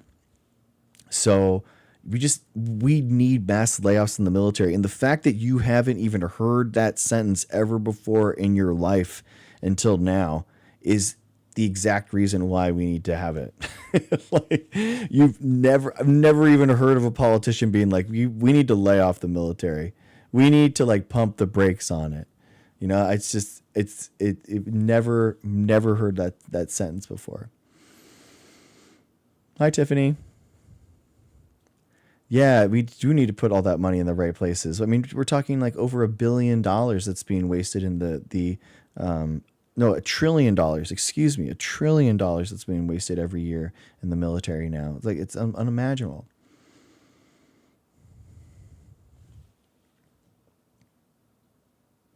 It's clear that Trump started the war to prop up the economy. The lack of overseas allies unwilling to participate and his anger over it is telling. Yes, Davisa, that and the fact that he refuses to go to Congress. That blows my mind. Hey, Bear, the idea that he refuses to go to Congress to get it signed off and is habitually trying to do these 90-day AUMF things, but then also saying that it's a different one. He's like, it's a different conflict, actually. Before we were, defending the Strait of Hormuz. Now we are fighting Iran. So actually, it's two separate military engagements. We're not actually in the same war. And you're like, who believes this stuff? Republicans, MAGA, they love it. Yeah, it's very odd. They're also demanding the release of video footage. Lorenzo Salgado Araujo's fatal shooting came on the 6-month anniversary of the ICE killing of Renee Good in Minneapolis. Deaths in ICE custody also continue to rise under President Trump's second term in office. In the latest reported case, Adrianus Florian, an 85-year-old man from Germany, died in late June while hospitalized in Texas. What? According to immigration researcher and data analyst Austin Kocher, ICE had transferred Florian to the hospital in November over signs of dementia and other health issues. He was then pronounced dead June 24th after about 10 months in ICE custody. He's at least the 21st person to die in ICE custody this year alone. Jeez. In more immigration news, the GEO Group, one of the nation's largest for-profit private prison and immigration detention contractors, has agreed to pay a fine of more than $100,000 in a landmark case over the company's abusive and dangerous treatment of immigrant workers detained in at least 5 of its California ICE jails. Wow. The case had been ongoing for more than 4 years. A French court Tuesday upheld Marine... I mean, the private prisons is wild to me. It's so wild to me that exists. STLA, maybe it's per prisoner, I think. Is it like per prisoner? Detained in at least 5 of its company's abusive and dangerous $100,000 in a landmark case over the company's abusive and dangerous treatment of immigrant workers. No, you're right. It's only $100,000. Oh my gosh, that's crazy. But how will Trump enrich his sons if we don't increase the military budget to $1.5 trillion? I know. Exactly, STLA. Like, how is this okay? How would anyone be okay with that? The purpose of ICE is not immigration. The purpose of the detention centers is not immigration. People will look back and wonder why we're so blind as what they're being built. No, Cosmic, I totally agree, man. I feel like we have to do it. It's atrocious that we have them here, and it's so embarrassing. We've got to do everything that we can as Democrats and after the midterms to investigate and stop these from being built, however we can. I honestly don't buy the idea that Iran having nuclear weapons is all that dangerous either. If North Korea has them, I doubt, or if North Korea hasn't used them, I doubt Iran would. Gotcha. Everyone knows the consequences. Yeah. I mean, it's really just Israel, really, that is really, because Israel thinks that Iran will use it against them immediately when they have that opportunity. But because of the fall of of the USSR, basically there's like thousands of suitcase nukes everywhere. And so the idea that Iran has one of those is very, very high. The idea that like there's some capability for a large explosion with radioactive material to happen inside of Israel, like that is definitely something that Iran presumably already has the technology to do right now. Do you know what I mean? Like they probably already have the capability of doing that. So to your point, Deveza, I would consider that they already have that capability and they still are not doing it, right? Considering considering Iran is allied with Russia and China, which have nukes, why couldn't they just buy one? I think that they're stopped from having it. That's from what I can understand. And it requires like more than you have to like maintain it too. It's not like you have to have like the capabilities in order to do it, I think.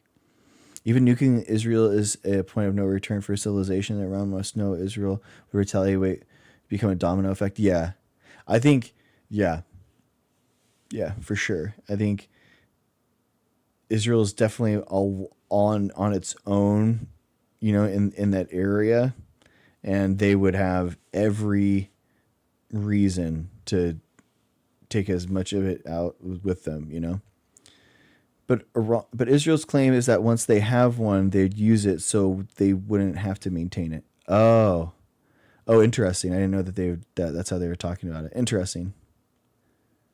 Huh? I didn't know that, Metatron. Thanks for letting me know. Le Pen's embezzlement conviction, but cleared the way for the far-right leader to run in the 2027 French presidential election. Oh, my gosh. Le Pen announced her candidacy just hours after the court upheld her conviction for misappropriating EU funds to pay for National Rally Party staff. Le Pen was ordered to wear an electronic ankle monitor.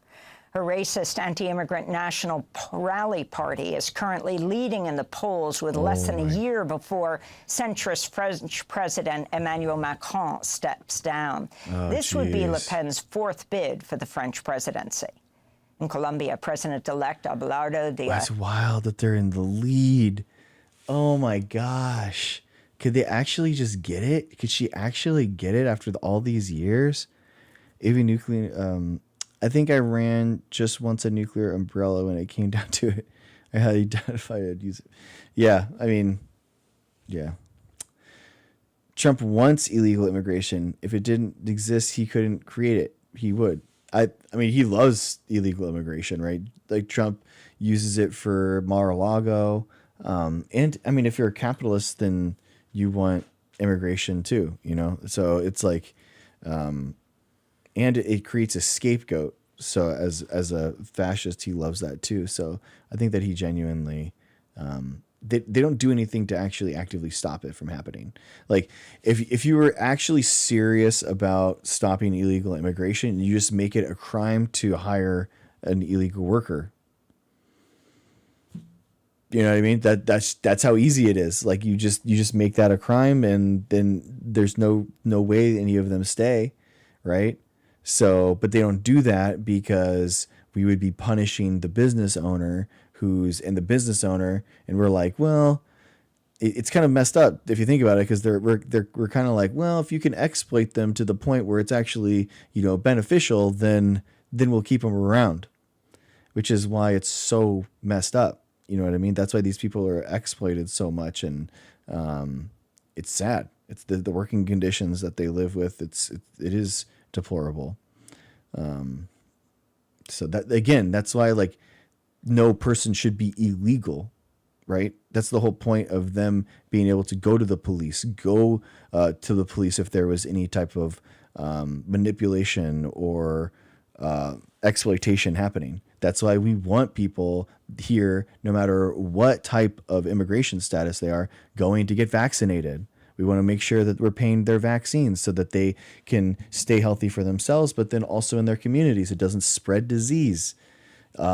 These people exist, and we need them in our society. They make our society better. Businesses want them. It's good for our economy. chill out and have a Choco Taco. You know what I mean? Do something different.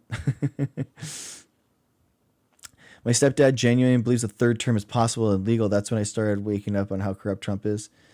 Yeah, I mean, I think that there's a really good chance that Trump declares martial law and just says, it's over, it's mine, and I definitely think that could happen.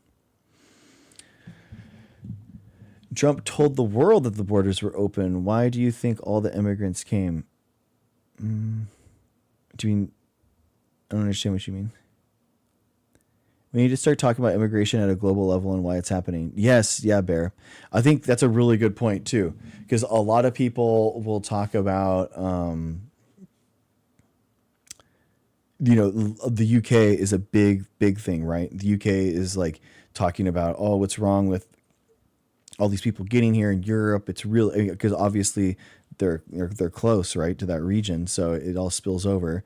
And it's because a lot of it's driven by like climate change in that area where the productivity of the land is harsh enough that people have to move. And now that they're moving, they're displacing other people, which is causing wars, right, over that space, over those resources. It all links together in the fact that like spending more money now prophylactically on USAID, helps get people there, landed and doing productive things as opposed, like creating nations and creating infrastructure versus moving and destabilizing a region. It's like, and this is why it's so pernicious what Trump is doing to destabilize that region even further, right? So he's going to the source for a lot of this global instability, and he's shaking the hornet's nest even more. So it's very, very pernicious.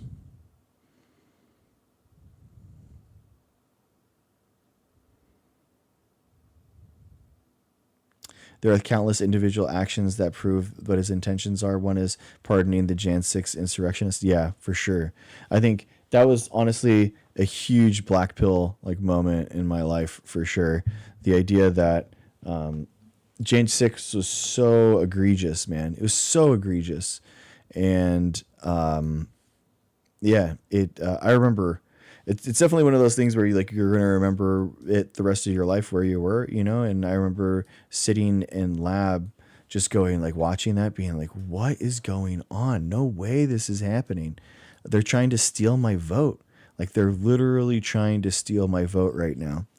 And I'll never forget that feeling, man. It was atrocious. Summer, no way. What's up? How are you? Oh my gosh. Guys, no, thank you for hanging out. How are you? What's up? What's up? Are you here? Are you here? Here? Are you here? Here? Nice to see you. Chilling. Nice. Sick. If the GOP loses the midterms, you think we'll have a J7? Maybe.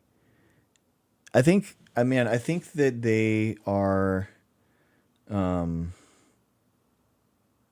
We'll see, man. I mean, I think that. Yeah, nice to see you. The MAGA is in such a weird spot right now. It's really interesting. I think the coalition with Maha is like definitely hurt, but I don't know. At the end of the day, I think it's all up to the Democrats and how we like figure out how to talk about these issues and what we need to go forward with. I don't think that you want to build your politics based off of what the other person thinks of you. You know what I mean? I think that like the Democrats need to like work on bettering their own message and executing the law that they have already passed. Right. That's the thing that the Democrats do so poorly at is like the stuff that we pass, we don't enact. So like I was trying like imagine if someone was like a comatose for the last 20 years. And they were asked like, thank you, Summer. And they were asked like, how's that high-speed rail going? 20 years ago, I remember voting on the high-speed rail. That was like one of the best things that we ever did in California. and then you're like, actually, yeah, it's not really built at all. We have like 100 miles built, and it's kind of not happening.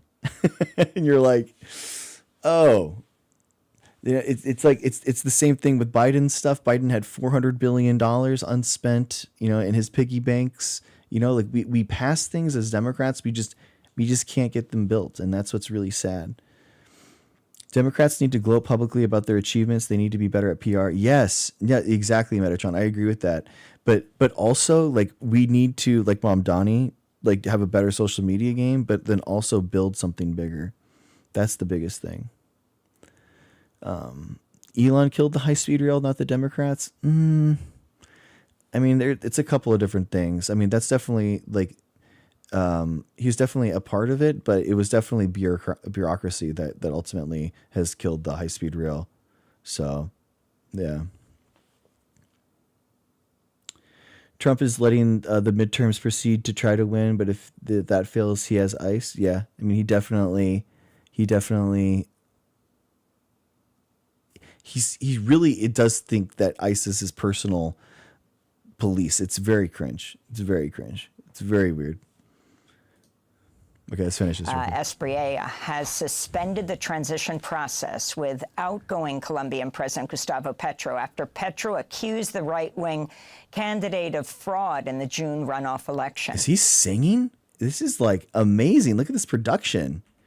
Colombia President-elect Abelardo de Espriella has suspended his fog machines. He's singing. He has to be singing here. The transition process with outgoing Colombian President Gustavo Petro after Petro accused the right-wing candidate of fraud in the June runoff election. Leftist candidate Ivan Cepeda has also expressed concerns of fraud and accused Espriella. Oh, look at that! There's a DJI Mini, the same one that I have. That's good. There you go. Who has dual U.S. Colombian citizenship of working for the Trump administration. The U.S. authorities must clarify whether Mr. Abelardo de la Espriella has been or is an agent or collaborator of the DEA, the CIA, or any other U.S. security agency. This status would call into question his suitability to be the Colombian head of state, guarantor of our sovereignty, and of course, guardian of the political constitution. Ivan Cepeda narrowly lost the election to Espriella, who's backed by President Donald Trump. Cepeda has urged supporters to engage in civil disobedience to pressure Espriella to renounce his U.S. citizenship and stop the persecution of his opponents. In China, at least 21 people... Dude, that's tough, man. Dude, we are all in this region, right? I mean, here is Colombia, and then Venezuela, obviously. We've been shooting, I think it's like over 60 ships now off the coast of Venezuela. It's wild.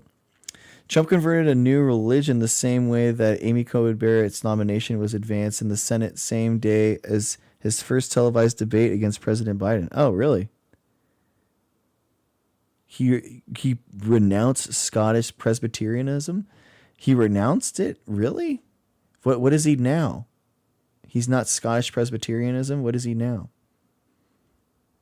I had not heard of this. Very interesting. But dude, we are just like all in, and then us, and then right here. This has to be because of the Panama Canal, huh? So he's just like super into this region right now to take out the Panama Canal. Has to be it. Oh, non-denominationalism? Okay. Interesting. Very weird. I work in a Chinese restaurant. My boss follows Chinese politics closely. I was a slap in the face to find out it's not as bad as American propaganda makes it out to be. Yeah, I mean, well, they're also never going to criticize the Chinese government. You know what I mean? So,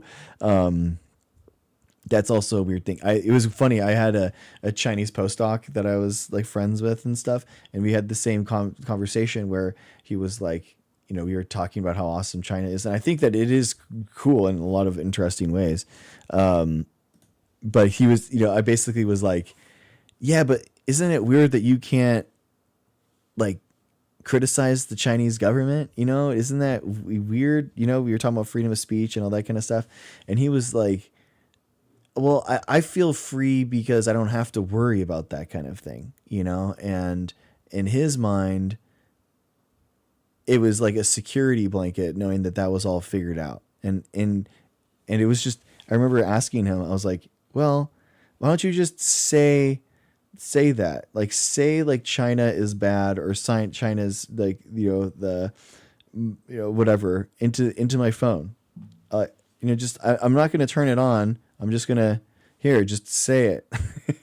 And like, he wouldn't even say it onto like an off phone. You know what I mean? They're that scared of the police state. So it's weird, man. Imagine being halfway across the globe and still not being secure enough to speak into an off cell phone that China has some weird stuff. You know what I mean? Like, that's kind of puts their mindset into shift, you know?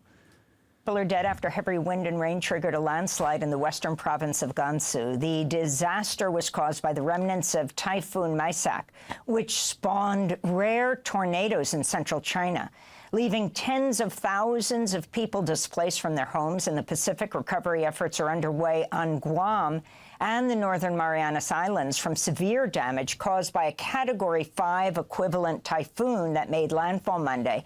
In France, more than 10,000 people have been ordered to evacuate their homes as a fast-moving wildfire sweeps across the foothills of the Pyrenees Mountains. Firefighters are also battling blazes in Portugal and Spain and Greece and the Balkans. Here in the U.S., more than 1,200 firefighters are battling the Babylon fire, which has consumed over 100,000 acres, becoming the largest wildfire in Utah in nearly a decade. Wow. According to Climate Central, July is the hottest month for most of the United States, and it's getting hotter as the planet warms. U.S. cities have seen average temperatures rise by more than 2.5 degrees since the 1970s. Dude, that's crazy. I mean, we're definitely just going to see more dangerous weather events over time. You know, I think there's something that's going to be something that we're living with. It is wild the way that climate change or the ways that humans are making the earth inhospitable to humans and driving our own extinction. It's another term for climate change. You know, the ability for us to just head in the sand on this one. Again, it never ceases to amaze me. Yeah, but it's normal for the earth to get hot. Yeah, exactly. It gets hot and it gets cold. There you go. A genius. Oh my God. Oh, what's up? Paper cutout theater. Thank you, man. I live in Wyoming and smoke from the fire was crazy. Oh no. It's raining ash. Yeah, I've had that a couple times too in San Diego. It's wild, man. It's very weird. Make sure, dude, if you're that close to any type of fire, make sure you're wearing a mask. You know, genuinely. Put on a face mask, because that ash, you don't want that ash in your lungs, man. Wow. Last year in Wyoming, it snowed maybe 10 times and it never stuck. Whoa. That's wild, dude. That is wild. Did you see the project in the Arctic poles pumping water up to thicken the ice? No, I didn't, Metatron. That's interesting, though. That's a cool idea. And a top attorney at ExxonMobil's joining the Trump administration. Oh. Robert Levy, executive counsel at the fossil fuel giant, recently announced he's retiring after 17 years at ExxonMobil and will join the Justice Department's newly renamed Energy and Natural Resources Division. It was previously the Environment and Natural Resources Division. In November. Wait, what? The Department of Justices? Newly renewed 19 years at ExxonMobil and will join the Justice Department's newly renamed Energy and Natural Resources Division. It was previously the Environment and Natural Resources Division. In November, Levy was one of a few major oil company executives to attend the COP30 United Nations climate talks in Brazil, where he promoted the continued burning of fossil fuels. Crude oil and hydrocarbons are going to play a critical role in everybody's life for a long time to come. In response, Robert Weissman, co-president of Public Citizen, wrote, quote, "Big Oil's capture of the U.S. government is now complete. The Justice Department, that should be fighting to protect clean air and water and avert catastrophic climate change, will now work on behalf of polluters to advance the poisoning of people and the planet." Dude, this crazy is that they're literally doing this with Elon Musk and his data center too. We were covering this on the panel on Friday. Elon Musk has one of the biggest data centers in the country, doesn't have a permit to do all the dumping that they're doing and polluting in the environment. I think it's the NAACP goes to sue the plant because you don't have the permits to do this. And the Justice Department comes on the side of the polluter. The polluter comes on the side of Elon Musk, saying that Elon Musk's AI company that is run on that data center is playing an integral role in the war in Iran. So it's okay that they pollute without permits. Ugh. So they are just lining up in lockstep with polluters every single way. And this is such a weird way that he put it. And in some way, I agree with him, actually. I mean, I do agree that, like, internal combustion engines will probably be a big thing because of planes, large construction vehicles. You're probably never going to get rid of them entirely. But that doesn't mean that we can't switch to more renewable and sustainable forms of energy for our homes, for our cars. They're cheaper, guys. They're cheaper. You get more available energy, and it renews sustainably, so it's cheaper. So eventually people are going to figure this out and just kind of like go, oh yeah, solar panels and wind turbines, those are just a good idea. They just make my gas bill cheaper. Hello? Like, come on, man. Unquote. And those are some of the headlines. This is Democracy. Oh, that is so funny. All right, guys. Well, I want to do a quick thing. Science and freedom for everyone. Good news. We have really good news. The application's going really well. I'm going to try to get the full application in this week. So, let's see here. One second.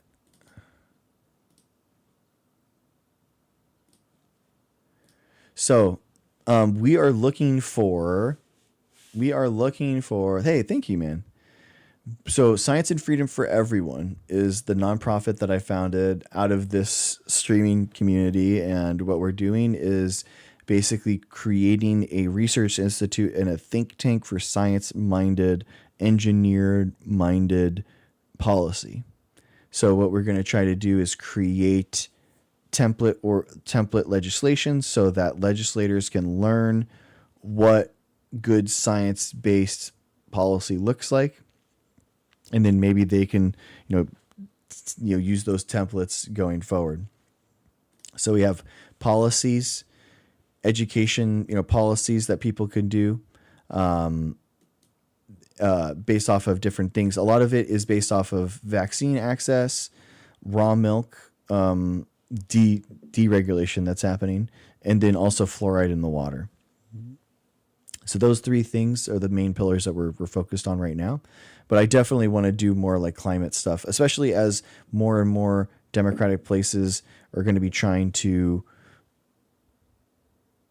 build more homes. I'm curious about how we can build more homes sustainably and renewably. You know what I mean? So that's what this is. That's what the foundation is.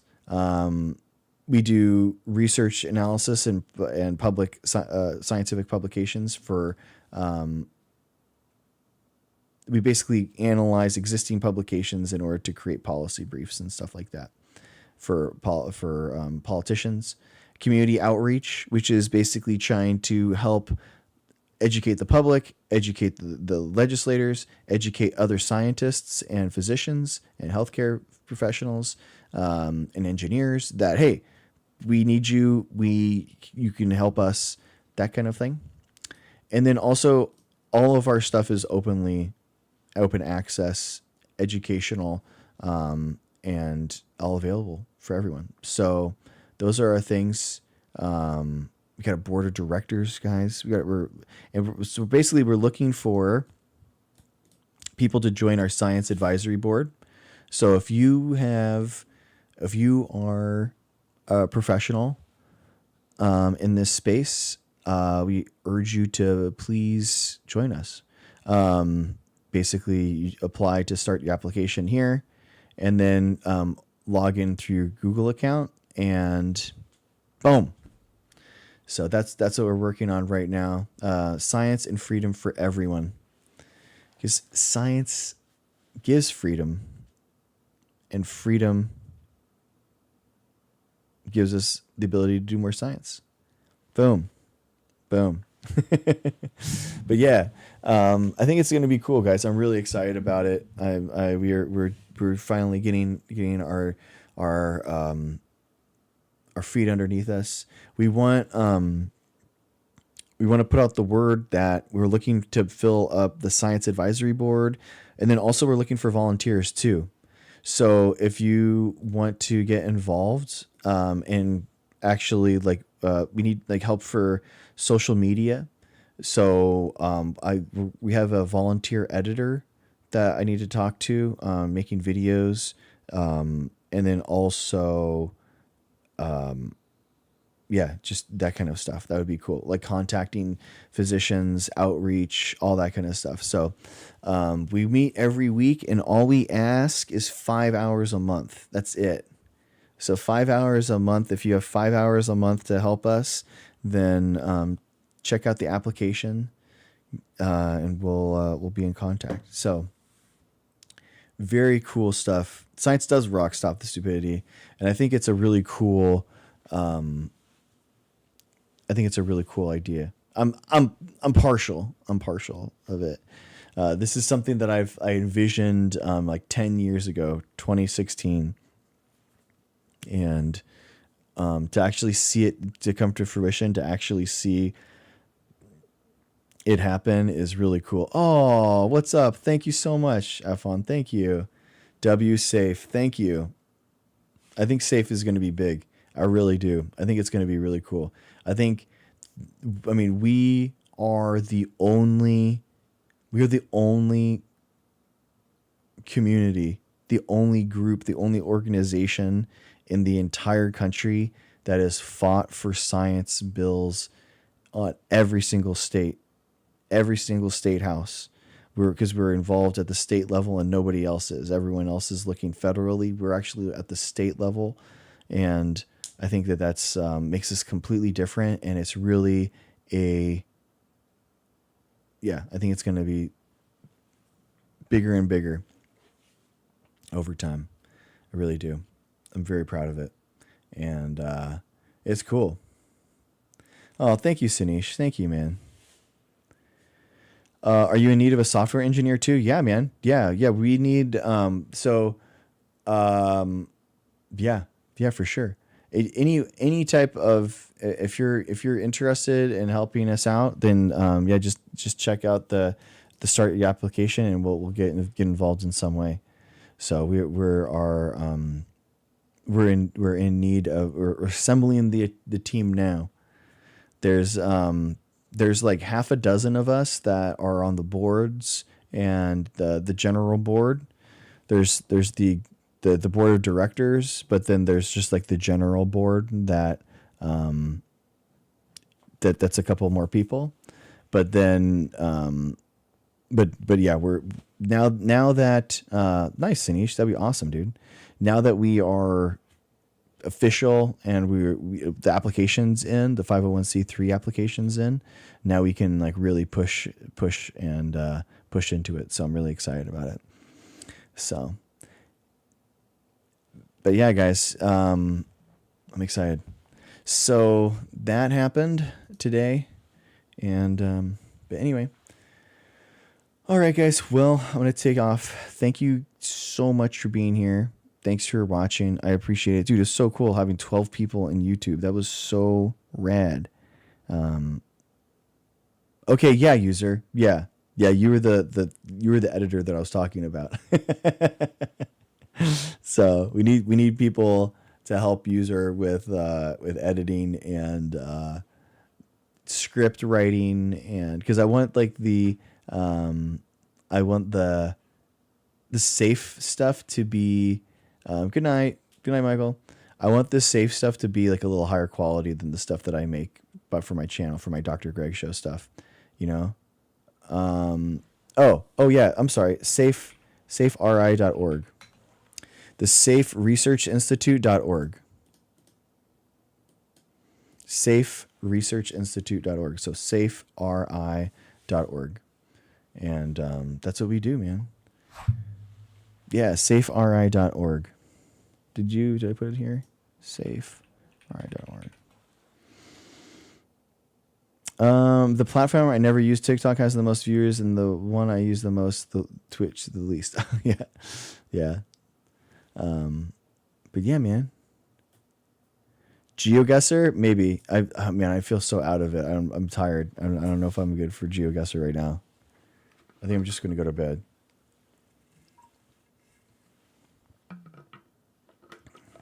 But yeah, man. Tomorrow for sure. Yeah, I think I might do a day stream tomorrow. I'm not 100% sure. Oh, yeah, I think it'll be good. Okay, nice. I love it, Sanish. I love it. Thank you. I love it. Yeah, however anyone wants to come, you're welcome to join. You guys are welcome to join. We'll get you in the works for sure. Thanks, IP man. Thank you guys.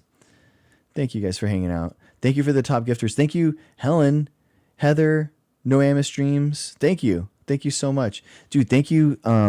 Stop the Stupidity. Again, another night. Thank you so much. Thank you, Efon, for the super chats. Thank you, Stop the Stupidity, for 10 gifted subs in YouTube. Amazing. So cool. Thank you so much, man. YouTube's been going amazing, guys. If you aren't following me already, please follow me on YouTube. It's where I have a bunch of energy and basically the best clips of my shows, and previous VODs that if you wanted to watch it. So thank you all. I appreciate you. I will see you tomorrow night. Have a good one. Bye. Bye, everyone.